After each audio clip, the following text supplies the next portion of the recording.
When your gun only has 6 shots, make sure you have a pretty darn good gun. Fortunately, the Webley is a darn good gun indeed. The British company Webley & Scott, P.W. & Son, before merger with W&C Scott in 1897, produced a range of revolvers from the mid-19th to the late 20th century. As early as 1853, P. Webley and J. Webley began production of their first patented single-action cap and ball revolvers. Later, under the trade name P. Webley & Son, manufacturing included their own 44 caliber rimfire solid frame revolvers as well as licensed copies of Smith & Wesson's tip-up break action revolvers. The quintessential hinge frame centerfire revolvers, for which Webley was best known for, first began production and development in the early 1870s, most notably with the Webley Pius 1877 and the Webley Kampfmann 1881 models. The WGs, or the Webley government or the military contract models, produced from 1885 throughout the 1900s, often incorrectly referred to as the Webley Greens, are the most popular commercial assault break revolvers, and many were the private purchase choice of the military officers and the target shooters of the period. However, other short-barrel solid-frame revolvers, including the Webley RIC, Royal Irish Constabulary models, and the British Bulldog revolver, designed to be carried in a coat pocket for self-defense, were not far from the commonplace during the period. Today, in 1887, the British Army was searching for a revolver to replace the largely unsatisfactory 4.76 Enfield Mark I and Mark II revolvers.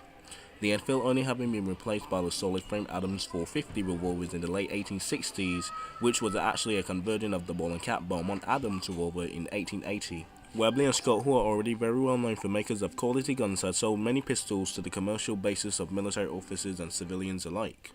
Webley & Scott, who are already very well known for makers of quality guns, have sold many pistols to a commercial basis of military officers and civilians alike. They tendered the .455 caliber Webley & Scott self-extracting revolver for trials. The military was very impressed with the revolver. It was seen as a vast improvement over the Enfield revolvers then in service, as the American-designed own extraction system did not prove practically satisfactory, and it was adopted on the 8th of November 1887 of the pistol Webley Mark I. The initial contract called for 10,000 Webley revolvers at the price of 3 to 1 each. At least 2,000 revolvers would be supplied within the next 8 months. The Webley revolver went through a number of changes, culminating in the Mark V, which was the production between 1915 to 1923. The standard issue Webley revolver at the outbreak of the First World War was the Mark V, adopted on the 9th of December 1913, but there were considerably more Mark V revolvers in service in 1914, as the initial order of 20,000 Mark V revolvers were not completed when the hostilities began.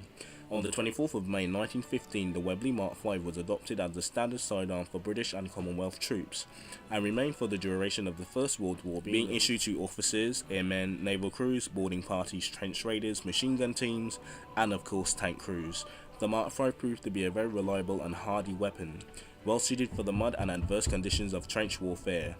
And several accessories were developed for the Mark V, including a bayonet, a conversion of the French Gasson bayonet, which is the Picard bayonet, a speed loader device, which is the Perdux device, and the Wadston design, and also a stock allowing for the revolver to be converted into a carbine. And there's also the officer's string, which you cannot really lose, especially in a muddy trench, but that's not really an accessory, that's more of a necessity if you ask me. Demand exceeded expectation, just like the Lewis gun and the SMLE before it, which was already behind as the war began. This forced the British government to buy substitute weapons chambered in the .455 Webley from neutral countries. America provided the Smith & Wesson No. 2 model hand ejector and the Colt new service revolvers. The Spanish gun makers of Ibar made decent quality copies of popular guns and were taped to cheaply close the gap by making a .455 variant of their 11mm Model 1884 or their Smith & Wesson Model 7 Orna revolvers, a copy of the Smith & Wesson obviously, a .44 double action first model. The pistol revolver or pattern No. 1 Mark I by Garna Armina Isia, and the pistol revolver or pattern No. 2 Mark I by Tornacola Arbania Waisia or Arabina Haramanos Aisia made 10,000 copies of the pistol. Rich and Orgone were tapped for an initial order of 500 revolvers, but they were rejected due to defects. But that's the gun that won the Western Front yet again. You got 6 Of course, this gun would go to see action in World War II as well, but as a different model, which is the Mark V .38, I believe. But that's the story of the Webley Revolver of World War I. A classic. A real British weapon indeed. 6 shots, make every one of them count. This was not the Wild West, but it was sure as gritty as it. And a good cowboy always needs a good revolver, and thankfully Webley delivered. 6 shots, 6 times to kill. Hopefully you hit a target at least once. Alright, thanks for watching. Terrible intro, terrible outro as usual. Stuart Brown would always do gun weapons the best, but I try my best. There you go, the Webley. 30 minutes of recording, and this will basically be 5 minutes, but SMLE tomorrow, Zebaher, I'm gonna wrap up with last. I might push Edith Cavil into Women of World War I, which I would go over all the countries again, because I'm supposed to do police and of course more home fronts. I might reconsider Paris for home front, but anyway, we're gonna do Women of World War I, and at least two women would represent one country of each nation that fought in World War I. Yes, even Japan, if I could find Japan. It is who I can find, but for sure the big 6 and probably even Belgium. But anyway, this video has gone on long enough and it's already 30 minutes long, so hope you enjoyed something, hope you learned something, and hopefully my Spanish was not that bad.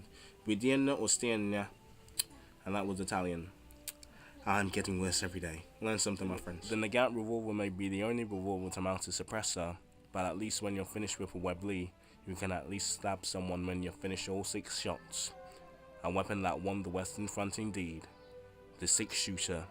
The best gun in the world at that point. The Webley Revolver. British bias. Bayonet. 6 shots.